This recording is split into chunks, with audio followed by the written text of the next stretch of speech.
Okay, real question. Your parents bought their house for what? Some number that sounds almost fictional today? In London, in Sydney, in Toronto, Los Angeles, Amsterdam, even in Mexico City. That same house is now worth 2, 3, sometimes 10 times what they paid.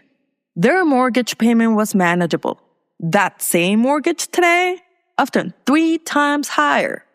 Meanwhile, you got a degree, you got a job, probably you have less kids than they did. You make decent money, man. And you still can't buy a house. And here's the thing. This is not just your problem. This is not just the United States problem. This is not just the big city problem. This is happening in almost every developed, sometimes underdeveloped, country on the planet at the same time. So what happened? Did everyone just suddenly get poorer? Did construction stop everywhere simultaneously? Did some global billionaire secretly buy every house on Earth? The answer is actually all three. Well, sort of. And the full story is way more fascinating and honestly way more infuriating than you've probably been told. Welcome to the Why Beneath. I'm Cornelia. Let's find out why you can't buy a house. Well, you could buy it if you had the money. So it's why you can't afford a house and why the people who should have fixed it didn't. Okay, these numbers will very probably make you feel sick, but numbers are important to understand the situation because math doesn't lie. Let me start with the global picture because the scale of this thing, it's staggering. The OECD, I can't even pronounce that, OECD, the Organization of the World's 38 Wealthiest Nations, including the United States, the UK, Canada, Australia, Germany, France, and Japan, has been tracking something very simple. Are homes getting more or less affordable over time? And their latest data tells a clear story. Across all of their member countries combined, home prices have been growing faster than people's salaries every single year for the past decade. By 2025, the average person in a wealthy country was roughly 15% worse off at affording a home than they were just 10 years earlier. And that's the average. Some countries are way, way worse. It's story time! True story. Back in 1984, my uncle bought his house in Guadalajara, Mexico for the equivalent of $60,000. That same house today, it's worth $400,000. No, salaries have not gone up that much in Guadalajara, Mexico. In Australia, the national median home now costs 8.2 times the median household income, the highest level on record. In Sydney, the number is 13.8 times. You heard that right. The median house in Sydney cost almost 14 years of a typical family's total income. According to Cotality, it takes now 11 years just to save a 20% deposit, and only 14% of medium-income Australian households can afford to buy a home at all. 3 years ago, it was 43%. In England, the median home costs 7.6 times the median annual income. Straight from the UK's Office for National Statistics. In London specifically, first-time buyer homes cost 8.4 times average earnings. In Canada, Vancouver ranks as the 4th least affordable housing market on Earth, with homes costing 11.8 times the median income. The OECD found that Canadian real house prices have outpaced real disposable incomes by about 60% since the global financial crisis. And in the United States, the median existing home price hit $412,000 in 2024. A new record. That's 60% higher than 2019. A household now needs an income of at least $140,000 to afford the median new home. The median household income is around $80,000. Almost 75% of all U.S. households, that's 100 million families, cannot afford the median price new home. 3/4 of the country, man. There's this report that tracks one simple thing. If you saved your entire income and spent nothing else, how many years would it take you to buy a home? Historically, 3 years was normal. Above 9, it's what experts call impossibly unaffordable. So yeah, we're living in impossibly unaffordable times. As of 2025, Sydney is 13.8 years. Hong Kong, 14.4. Vancouver, 11.8. Not paychecks, not months, years of your entire income spent on nothing else. That is not a housing market. That is a trap. And the question I want to answer today is, how did all of these countries end up here at the same time? Well, there are 4 reasons. And once you understand them, the whole thing clicks. So yes, 4 reasons. Every country. We're going through all of them, by the way. Not the countries, the reasons. Don't freak out. But do stick with me. Because reason number 3 is the one almost nobody talks about in the news. And it might just be the most important one. Okay, let's begin with problem 1. The setup was broken long before COVID. To understand why you can't buy a house today, you have to go back decades before you were even born. After World War II, most of the developed world went on a housing construction boom.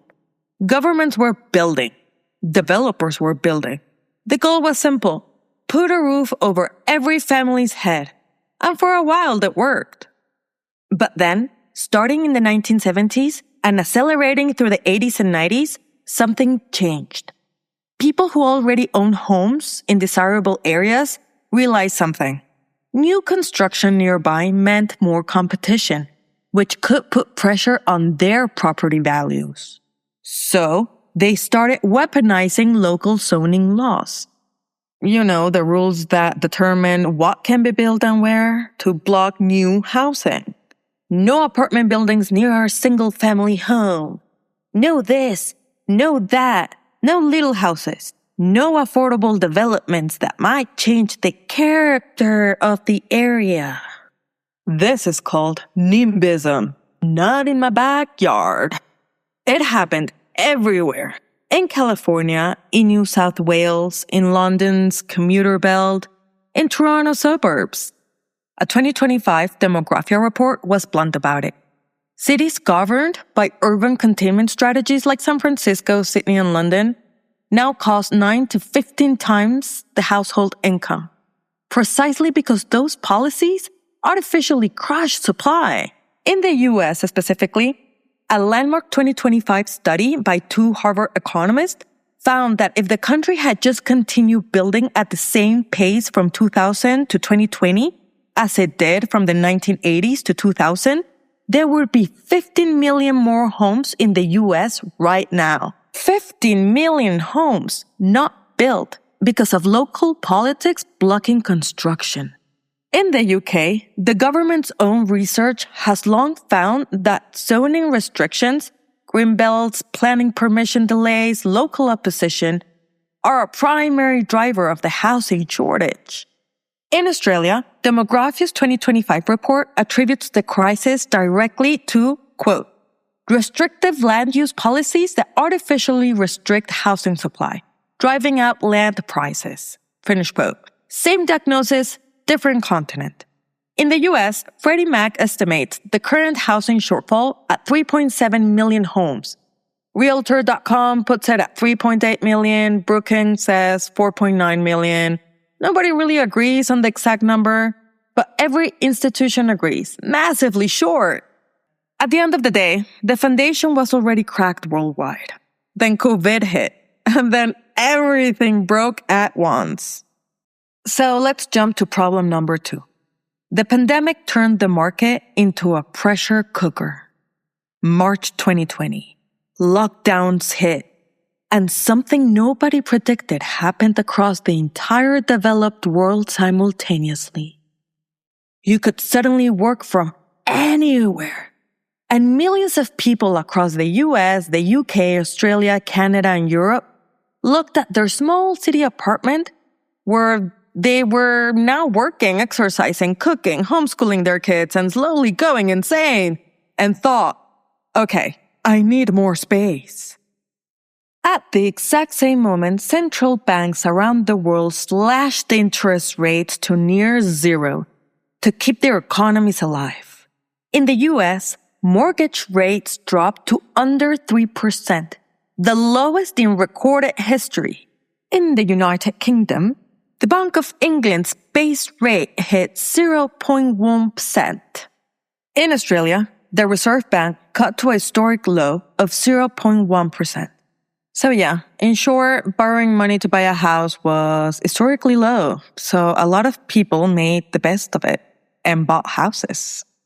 An NBER study found that the shift to remote work alone, just that one factor, accounted for at least half of total US home price growth between 2019 and 2021. People weren't buying homes near work anymore. They were buying wherever they wanted, flooding markets that had never seen that kind of demand. US home prices grew 23.8% from December 2019 to 2021, the fastest rate ever recorded. In Australia, home values surged by 47.3% since March 2020, adding roughly $280,000 to the median dwelling value, according to Catality. And right when demand exploded globally, supply collapsed. And not just because of zoning, because of wood. Yeah, you heard that right. Wood. In the US, lumber mills had scaled back production in early 2020, expecting a pandemic recession. They were catastrophically wrong. The price of lumber quadrupled in just over a year. A single spike in wood prices added $36,000 to the cost of building a typical new home. Labor shortages hit construction sites everywhere. Supply chains for windows, appliances, and materials bucked up for months across multiple continents. Maximum demand, minimum supply, cheap money, and an industry that physically couldn't keep up. The result? Between 2019 and 2024, home prices in the US rose nearly 48%. Incomes rose 22%. And honestly, that seems high. Homes were getting more expensive twice as fast as salaries were growing. And that gap had never been wider in modern history. Problem number 3. Yes, we finally made it to problem number 3. The trapdoor. The lock-in effect. Okay, here's the one thing that almost nobody in the mainstream media talks about. And once you understand it, the housing market will make so much more sense. This one is more dramatic in the US, but the dynamic exists wherever central banks hike rates fast after flooding the market with cheap money. Think of it like a landlord who spent 2 years telling everyone the rent was almost free. Watch the whole building fill up, and then overnight, triple the price. Except in this case, millions of people had already signed long leases at the cheap rate, and now nobody was moving in or out. During COVID, millions of homeowners across the US refinanced their mortgages at those record low rates. Smart move. Monthly savings of hundreds, sometimes thousands of dollars. Then in 2022, the US Federal Reserve, trying to fight the inflation the pandemic had unleashed, started hiking interest rates fast. The fastest rate campaign in decades. US mortgage rates went from under 3% to nearly 8% by 2023, then settled around 3.57%, where they've mostly stayed since. Now, here's the trap. Imagine you bought your house in 2021 at a 2.8 mortgage rate. Your monthly payment at, say, $1,400. If you sell and buy a comparable home at today's rates, that same loan size would now cost you $2,800 a month. Your payment doubles overnight. So what do? You don't move. You stay put. Even if you want a bigger house, even if you want to move cities, the math just doesn't work in your favor. And you know the one thing in life that doesn't lie?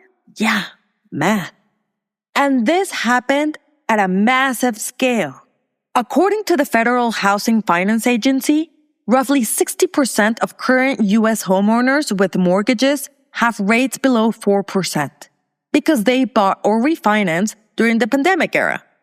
A Bankrate survey found that 41% of homeowners paying less than 3% say they wouldn't consider buying again at any rate, like ever. Why? Because selling your home doesn't get rid of your mortgage. It replaces it. So say you bought it in 2021 at 2.7% and your monthly payment is $1,200. Sell today and buy something similar and at that same loan at current rates cost you $1,900 a month. Same house, $700 more every month, forever. Or, well, for 20 to 30 years, whatever time lapse you put on your mortgage. Even if rates drop a little, they still won't match what you already have locked in. A rate that no longer exists and that you can never get back. So why would you ever leave? The FHFA actually quantified the damage. Their research found the lock-in effect cost 1.7 million fewer home sales between 2022 and 2024. 1.7 million homes that never hit the market. And because supply dried up, prices rose an additional 7% on top of everything else. This according to FHFA economist Jonah Cost. The Federal Reserve Bank of New York documented this in 2024. Moving rates in the U.S., already declining for decades, compressed even further, trapping millions of people in homes they might otherwise have sold. Both buyers and sellers were frozen. Buyers couldn't afford to buy. Sellers couldn't afford to move. And existing home sales hit their lowest level in 30 years by early 2025. Now, this specific locking effect is most dramatic in the US because of how its fixed rate mortgages work. In the UK and Australia, many mortgages reset to variable rates every few years. So homeowners there feel rising rates immediately and don't get locked in. Well, not the same way. But the broader effect, central banks raising rates fast after a pandemic boom, choking both buyers and sellers simultaneously, echoed in different forms across most developed markets. Now, I know what you're thinking. You've seen the headlines everywhere. Wall Street buying houses, corporate landlords, institutional investors, big money stealing the housing market. Is that real or is it a myth? The truth is way more nuanced than either side wants to admit. And that is next. Problem number 4. Investors and the truth about big money buying everything. Okay, let's handle this carefully. Because this is one of the most misunderstood parts of the housing story. And both sides are getting it wrong. You've probably heard that institutional investors, hedge funds, REITs, big corporations are buying up all the single-family homes. Is that true? Partially, but not in the way the headlines make it sound. Here's what the data actually says. According to the Urban Institute, a serious nonpartisan research institution, large institutional investors, defined as company owning at least 100 homes, control roughly 3.8% of the U.S. single-family rental stock. And according to John Burns Research and Consulting, institutional investors are buying less than 2% of all U.S. homes. Not nothing, but not Wall Street bought America either. However, in specific markets, the concentration is severe. In Atlanta, large institutional investors own 25% of the single-family rental market. Jacksonville, 25%. Charlotte, 18%. These are cities where the impact on real families is real, measurable, and documented. And here's a figure that actually matters more than institutional ownership. In the first half of 2025, investors of all kinds, from billion-dollar corporations down to the person who owns a couple of rental properties, purchased a record 30% of all single-family homes sold in the U.S. This, according to the Federal Reserve Bank of St. Louis, 1 in 3 homes going to someone who isn't planning to live in it.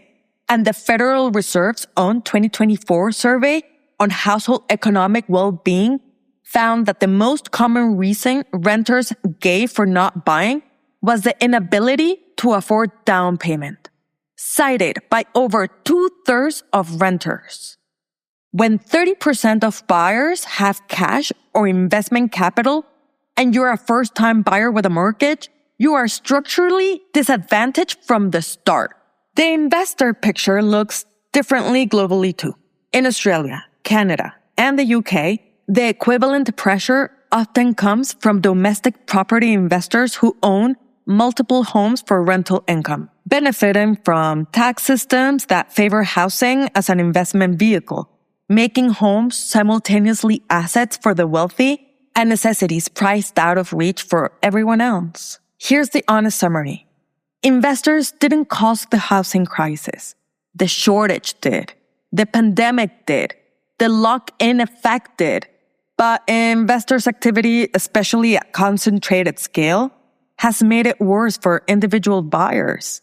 And in certain markets, the impact is severe enough that it's fundamentally changed who gets to own a home. So now let's jump to the thing that ties it all together. So let's zoom out and connect all 4 pieces. Because this is the same story in every country, just with slightly different local details. Everywhere in the developed world, you've got governments that spend decades not building enough homes because existing homeowners use political power to block new construction.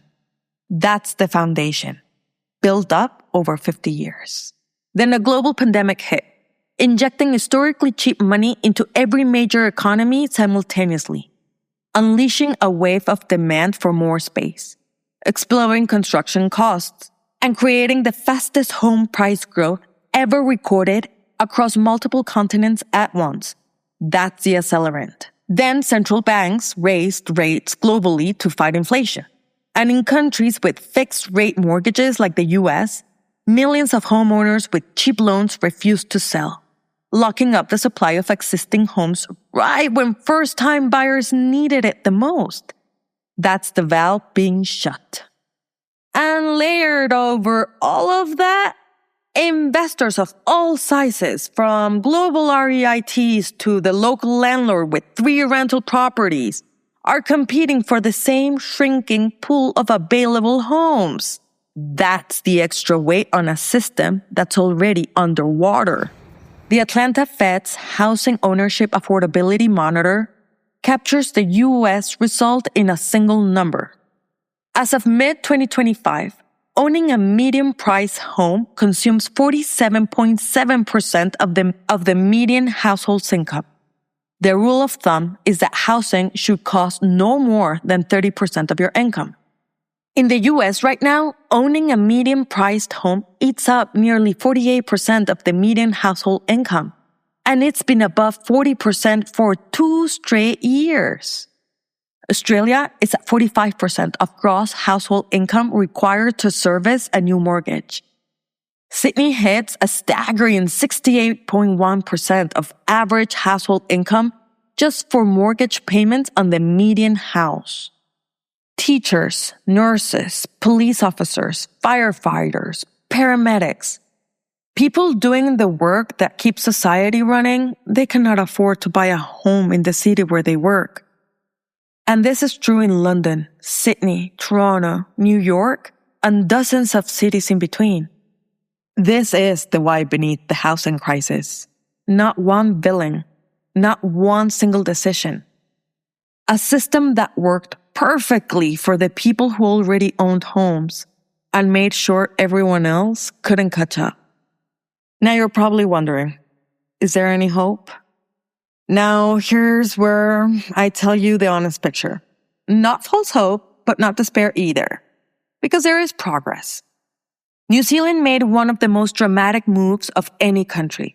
In 2021, it effectively abolished single-family only zoning nationwide, allowing higher density housing across most of the country. It's one of the boldest zoning reforms ever attempted by any developed nation. Minneapolis in the US got rid of single-family only zoning in 2017 and saw its housing supply grow 12% between 2017 and 2022. Several other U.S. states, Montana, Florida, Washington, have passed reforms allowing more housing in more places. New York City passed a major package called City of Yes, aimed at enabling denser housing across the city. In the UK, the government has committed to the most ambitious house building targets in decades. In Australia, the federal government launched the Housing Australia Future Fund, though critics argue supply measures are still far too slow relative to demand. And the U.S. locking effect is slowly loosening as more homeowners adjust to the new rate environment. More homes are starting to come to the market in some cities. More than 1.6 million homes were completed in the U.S. in 2024, the highest level in nearly 20 years. Progress. But at that rate of construction, Realtor.com estimates it would still take 7.5 years just to close the existing gap. The hard truth. There is no quick fix anywhere in the world. These holes took decades to dig. They will not fill in a year or two. But here's what's absolutely clear. Every city and country that builds more housing, more apartments, more starter homes, more density near transit is choosing to make this better. Everyone that doesn't is choosing to make it worse. There is no neutral option anymore. We can't afford a house not because we're doing something wrong, not because our generation is bad with money, not because of avocado toast. It's because 4 things broke at the same time. Decades of not building enough homes. A pandemic that supercharged demand overnight. Interest rates that froze the market. And investors competing for what little was left. All of it hitting at the exact moment our generation needed to buy. Sydney, London, Vancouver, Toronto, New York, Amsterdam. Different cities, same trap. It was never one single villain. It was a system that worked perfectly for the people who already own homes and made sure that everyone else couldn't catch up. Understanding that doesn't fix it, but is where you have to start. Anyway, if you like the show, share it with someone who needs to hear it. Sometimes it can feel lonely when you think that you're the only one who can't afford a house, but no, you're not alone on that boat. We are 2 generations who are severely messed up, and heck, I don't even want to think of what Generation Alpha is going to have to face. Anyway, see you next episode.